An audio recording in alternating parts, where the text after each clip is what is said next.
Can you hear me? That spotty cell service can be annoying on your drive home, but for some Southwest Floridians, it's a constant problem. Today, a look at where our region's communications infrastructure is struggling, from the digital divide to the lack of cell towers, plus holiday dinners and political debates. Can they mix? Expert advice in keeping things civil at the table. That's next on Southwest Florida in Focus.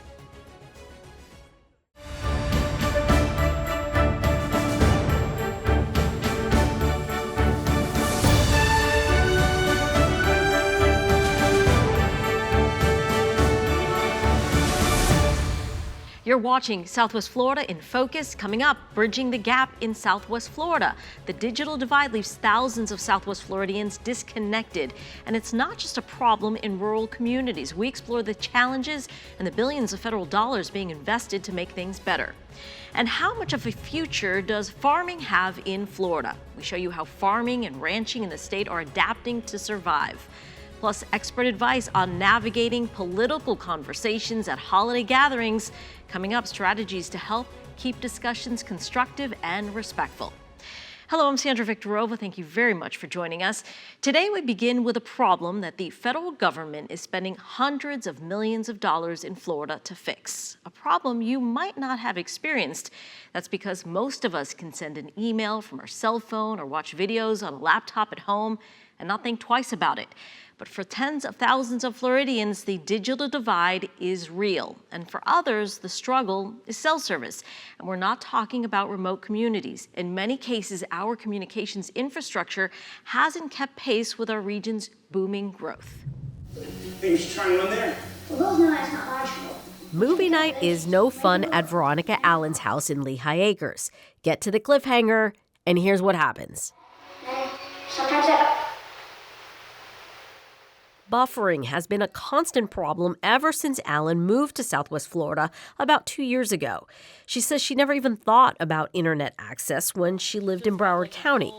I come home and my phone automatically connects. Turn on the TV, you watch whatever you want to watch, no problem. And, it just seems like normal things, like it's supposed to happen, right? And then you come here and nothing works. It doesn't work because her internet provider doesn't offer her neighborhood faster internet speeds. She and her neighbors only have access to older DSL or phone lines, which can't keep up with their digital devices. Despite searching, she couldn't find a company that would provide home broadband or fiber technology, and so she has to find a piecemeal solution. I have through Verizon a hotspot for work. And then for my son and brother to be able to play video games, I have a different internet box for them. This piecemeal approach is taking a toll on her budget. She spends about $400 a month just to get the internet she needs. And so it's very surprising that nowadays it's not kind of being built into the communities because you would think that it's something that is almost like you needing to go and get groceries. So why wouldn't it be available to everybody? Allen is not alone. While the number of people without home internet access has fallen, the state of Florida says an estimated 200,000 locations still have limited digital access, which can mean they are unserved or underserved. The problem is growth. While areas like Lehigh Acres are booming, they're still substantially east of more populated cities. And communications companies need enough customers in an area for it to make financial sense to build that infrastructure. Homeowners aren't the only ones struggling with a lack of communications infrastructure. Well, you've got more of a feeling over here where you're digging right now. It's a safety issue, and we're trying our best to do everything we can to solve the problem with the resources that we have. Deputy Fire Chief Joshua Bauer with the Greater Naples Fire District says the lack of this technology can be a problem for dispatching crews to exact locations and maintaining communication in some parts of East Collier. So we need internet, and we need radio coverage. There's areas in this county where we don't have either one of those, so that puts a burden on our responders. Bauer worries about communications with parts of Golden Gate and Ave Maria, as well as more remote areas. Paper maps are on hand to help find locations when all else fails. And Bauer says Starlink, a satellite internet service, has been a big help. But it's still not a quick fix, and that can put colleagues and the community at risk. So when these brush fires happen, and we get into areas where there's no cell coverage and no internet and no radio coverage, we're relying on bringing out technology. In Veronica Allen's case, a permanent fix to her internet problem is coming soon. Comcast will be delivering fiber internet service to her neighborhood within the next few months. It will be a game changer. Michelle Oyola McGovern, a vice president with Comcast, says Allen's internet speed will be 1,000 times faster than it is now. McGovern says the federal investment of $1.5 billion to the state of Florida has also been a game changer. Those dollars are aimed at getting digital access to all Floridians. The digital disparity in this country is really something that makes a difference in people's lives. And when you have access to the internet, that opens up possibilities for jobs that you may not be able to otherwise have. That opens up the possibility of your kids being able to have access to online school. It opens the possibility to telehealth. Once they have access to this broadband, the sky's the limit. Comcast is just one of several providers tasked with connecting Floridians, a mission McGovern says could not have happened without government investment. Allen is thrilled a solution is finally on the horizon. Can you imagine? How would you feel in my shoes? Would you be excited? I think everybody would. But for Chief Bauer, there is no quick fix. We had a situation not too long ago where we lost a tower out on the interstate for a little while, and there was a section of the interstate that had no coverage whatsoever. There was no cell coverage, there was no radio coverage, there was no nothing until that tower got replaced. So when it goes down, there's no backup. So if somebody had called for help from 911 at that moment? It's very likely they wouldn't have gotten through. While the fire department waits and hopes that private companies will improve cell and radio coverage at some point, there is ongoing federal investment of money to improve digital connectivity statewide. We spoke with Florida Commerce Secretary Alex Kelly about government funding for this issue. He says in the last 7 years, adding state monies to the huge federal investment means about $2 billion overall have gone to improving connectivity. Kelly says sharing the cost with private companies to get things like fiber lines to homes is the only way to combat the digital divide in an effective way. The connectivity of people who are more remotely located, or maybe even if they're in an urban area, but the infrastructure is just older infrastructure, the connectivity for those people really could take quite a long time, could take years. So this kind of public-private partnership, it really accelerates that connectivity. This investment means about 95% of buildings in our state now have adequate connectivity coverage. They hope to get that number to 100% by 2028.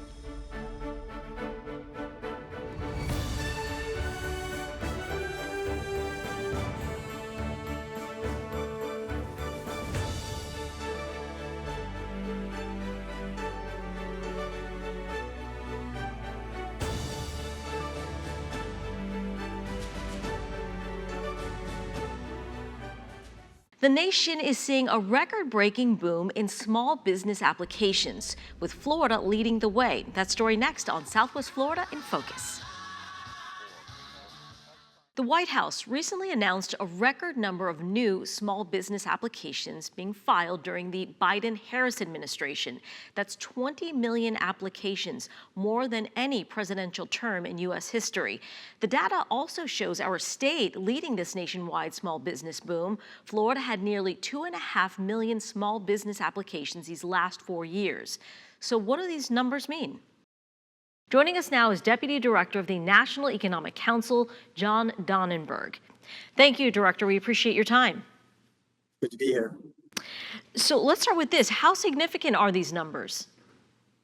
I think these numbers are quite significant, and they indicate that the Biden-Harris small business boom that we've been experiencing is really powering the economic comeback that we've seen here in the United States. 20 million new business applications, just to put that in context, that's the 3 strongest years on record, and we are on track for a 4th. So this is the single best presidential term for new business applications in history, and that is both across the country and also in every single state of the union, including in Florida.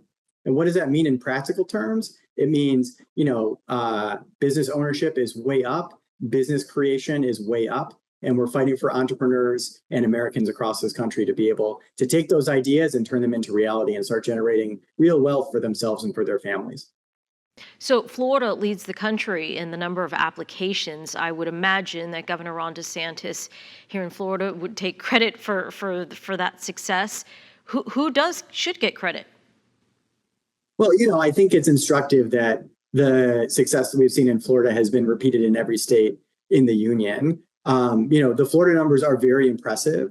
We have seen more than 2.4 million new business applications in Florida alone. It's worth noting that is more than 1 million more than the total new business applications we saw during the first term of President Trump. So, I think the big takeaway here is that policy really matters. This president and vice president came into office committed to providing support for small businesses, providing capital through government where necessary, providing additional technical support to people trying to start their businesses, working to lower things like energy costs and healthcare costs, which every business owner knows, or new business owner knows, can be a real killer when you're starting to get off the ground. And we've had an all hands on deck kind of all the above approach to supporting those businesses, and it's borne out in the numbers across the country. When we see numbers like this, some might say, perhaps the Biden-Harris administration wasn't successful in communicating this success in the recent election. Your thoughts? I'm not in a position to comment on the election, but what I will say is that, as President Biden often says, every small business creation is an act of hope, right? It's a belief in the ability for you to build something with your own two hands that will improve the sort of economic situation of yourself and your family and your community. And so when we see millions and millions of people taking those steps, those acts of hope at rates that we have never seen before in the United States, it makes me very optimistic for where our economy is headed over time, because small business dynamism is really the engine that powers our economy. I will say, though, the future is not guaranteed. And, while it is clear that these great successes come in large part due to the support of, particular policy decisions this administration has made, there's no guarantee those things will continue. And the incoming administration and Republicans in Congress are going to have to make some decisions about that. So, for example, we've seen record awards and capital provided by the Small Business Administration to small businesses under this president. Meanwhile, congressional Republicans have talked about cutting support for the Small Business Administration in terms of their funding by a third. So that will mean less money going into companies and less money, generating those small businesses. In addition, we have had a number of initiatives, legislative and otherwise, to try to lower costs for energy, lower costs for healthcare, and invest in industries of the future. Republicans have largely opposed or even voted against those measures. So, we'll have to see what happens. But I think we are hopeful that folks will see the results and make the correct determination, which is that we should continue those policies which are really generating economic value in communities across the United States. The proof is in the data, the proof is in the actual experience. There's no shame in admitting that you were wrong and accepting, these new policy changes going forward to make sure we're supporting our businesses. Deputy Director Donnenberg, we thank you so very much for your time. We appreciate it. Thanks for having me. Here's a twist on a famous line from Mark Twain. Rumors of the death of Florida agriculture may be exaggerated. It's true, farming and ranching are changing and available land for crops and livestock is shrinking, but agriculture remains a vital part of the state's economy. What does the future hold? WGCU's Mike Walcher went afield to get some answers. Jim Strickland knows cattle ranching in south central Florida. He owns 1,600 acres and manages another 7,000 in parts of Manatee, Sarasota, and DeSoto counties. I have been blessed to be able to get up almost every morning of my life and know that what I'm doing makes my heart full. On this land in 1860, Strickland's ancestors started raising cattle. The key to survival? Well, he says it's innovation. An example, Strickland has hung cell phones around the necks of 500 of his cows.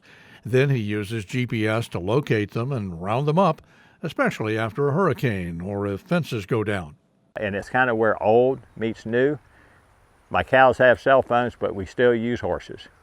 But even the most creative people have run headfirst into development of land for uses other than farming. The American Farmland Trust says the state has lost at least 500 square miles of farmland in the past 20 years. The University of Florida estimates the loss could grow to more than 3,000 square miles in the next 45 years. FGCU professor Fritz Roca has completed an 18-month study of agriculture in Florida, where land sells at top dollar. And the mantra is doing more with less, and less land, but also less fertilizer, less water, and less people. And that's because the technology will be there to help augment that production. Florida Gulf Coast University recently hosted Agribusiness Day. Students from 10 high schools around the region and FGCU students checked out potential careers. Lexi Lovano says she's inspired by her father, a citrus crew leader in Highlands County. And so I think it's going to be fine, especially with leaders such as myself, showing others that it's important to keep this in our lives and to get the knowledge and get the resources. And then we have an actual ag scholarship program. People got to eat, and you can't eat money. That's Brett Wan, an FGCU graduate who works for Creel Tractor Company. He represented Creel on Agribusiness Day. We got a lot of factors fighting us in the state of Florida as far as cost of land and real estate goes. So it does definitely take a passionate group of people to come together and produce the agricultural commodities that we as a whole population need.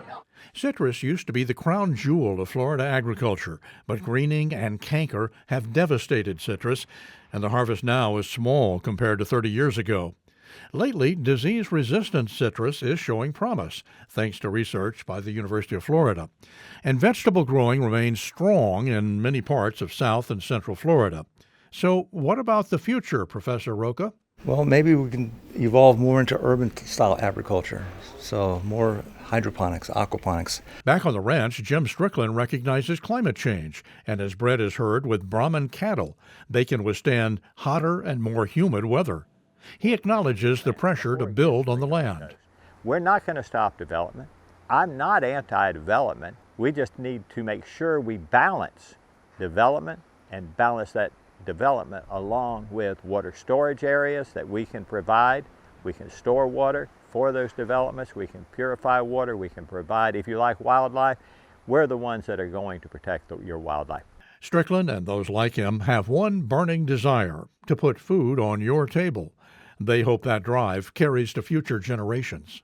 Look at food security for the state of Florida, look at food security for our nation and everything that's happening in the world around us, that I would encourage anybody, if you have a passion for agriculture, get into agriculture. For WGCU News, I'm Mike Walsher.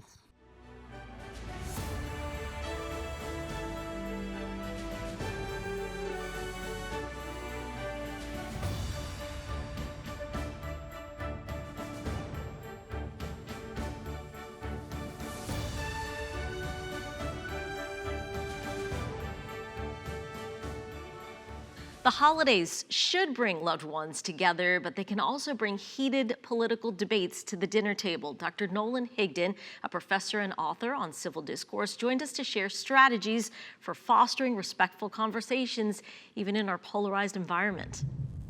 Dr. Higdon joins us now. Welcome. Thank you. So a lot of us get stressed out during the holidays, knowing we've got the whole family together. A lot of folks feel very, are often on opposing sides politically about what happened with the election and where the country's going. Do we avoid those or try to avoid those conversations? I found myself stressed out about, oh my goodness, do I need to shut down this conversation? What are your thoughts? I think we need to have a sober sense of what the holidays are about, right? They're about getting together with people we love and being able to share a moment together. The Thanksgiving table is not a good place to try and solve the immigration crisis, for example. So I think setting some limits on what we can and can't do. I imagine most families, we probably know how each other are voting, so we don't need to rehash that at the table necessarily. So I'd encourage folks to, talk about politics as long as it stays constructive and stays in good faith.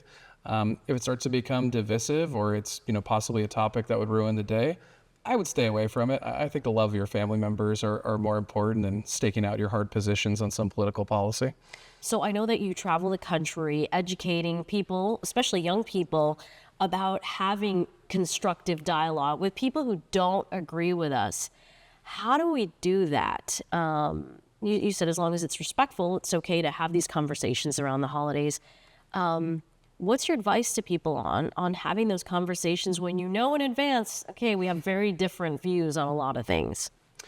I find it helpful to try and put on like almost a researcher hat. What I mean by that is listen to who the other person is. Where are they coming from? Sometimes generational differences can be huge. If you came from 1930s, 1940s, you probably see 2024 radically different, than folks who were born, say, in 2001. And so I think trying to understand where that person is coming from can be very helpful as well. Keeping it to asking questions. If it's a divisive topic that this person decides they want to speak on at your family event, maybe keep it to asking them questions rather than trying to argue against them. Things I like to ask are, where did you hear that? I've never heard that before. It's a good way to find out, is there evidence behind it? Perhaps there's not. If there's not evidence behind it, hopefully it'll alert that person to the fact they're sharing something they don't have any evidence for. I think those are ways to keep it more constructive. But once we start judging, shaming, name-calling, accusing, that's where we tend to get into destructive dialogue. I know you've talked a lot to, especially young people, about, really taking a second look at where they're getting their information. What's your advice to all of us as we all want to have, positive conversations, as we approach a new year? What is your advice to all of us about how we decide what news and where to get news from? Like you said, all of us there. I think that's really important. There's been this kind of generalization that young people are getting their news media online and they're misinformed. Actually, the studies show it's happening to all age groups. So this is something all age groups need to be concerned about. But as far as where you get your information, when I'm collecting information on a research topic or a story I'm interested in, I try to spend less time worrying about the bias of other people and more about my personal bias. So is this article true because I want it to be true, or is it true because it has enough evidence to support it? So I encourage people to be even more judgmental about themselves than others, because the internet does a great job of confirming biases we already have, and then we take that out and we argue from that position when we don't actually have the evidence to defend it. So when somebody at the holiday party says something, you're like, oh, that is so not true, do you touch that? I'll ask them, I had never heard that. Where did you hear that? Try and get them to show the evidence. Put the burden on them since they're the one making the claim. So it's possible to have happy holidays and still not totally avoid politics. Yeah, conversations involve more than one person. So if it gets destructive, it's not just the person who brought up the topic, it's also how we react. And so if we want to create a more inclusive and calm environment, I would really think before I speak to make sure I'm maintaining that constructive dialogue. All right. Dr. Higdon, thank you so much. Thank you. The sand is back. The American Sand Sculpting Championship is returning to Fort Myers Beach for the first time since Hurricane Ian. A look at what it means to our community coming up. As the season of giving approaches, a local philanthropist has stepped up in a big way. Tom Golisano, founder of Paychex, recently announced a series of major gifts totaling $85 million to 41 nonprofits in Southwest Florida. The awards are being given for a range of causes meaningful to Golisano. They span healthcare, education, disability services, and animal welfare. Golisano says he chose to award the nonprofits now instead of leaving them in his will. Just about a few months ago, I started thinking, why am I making these organizations wait? It doesn't, there's no real tax disadvantage of giving it to them early, and they certainly can use it, and especially since it's getting a little harder and harder for nonprofits to raise money. Golisano says the gifts were a surprise to the area nonprofits. In September, Golisano gifted $360 million to nonprofits in his home region of upstate New York, including the Golisano Foundation. The American Sand Sculpting Championship is back at Fort Myers Beach after a 5-year hiatus. The pandemic and Hurricane Ian's devastation had kept the festivities away. Sculptors from around the world are transforming 200 tons of imported sand into stunning art. Visitors can also enjoy food and live music at the Vendor Village. Jackie Lisak with the Fort Myers Beach Chamber says the return of the competition is a big financial as well as spiritual boost because it shows the community is recovering. We have people coming from all over the world. We have 18 sculptors. They're from 10 different countries coming in. And then we have guests flying in just for this event. So obviously, tourism coming to Southwest Florida, coming to see this event, coming to stay in our hotels and our vacation rentals, and to mingle with us and help to uplift the community economically, but of course emotionally as well. And the event ends on Sunday. Coming up next week on Southwest Florida in Focus, is hurricane season changing? An expert from the National Hurricane Center shares what scientists learned from this past season. Plus, horseshoe crabs have been around for 445 million years, and they still play a vital role in our coastal ecology. They also provide a critical ingredient for life-saving medical products. We'll learn why a citizen science program is tracking these living fossils. Be sure to join us for that story and much more on WGCU. Have a great week, everyone.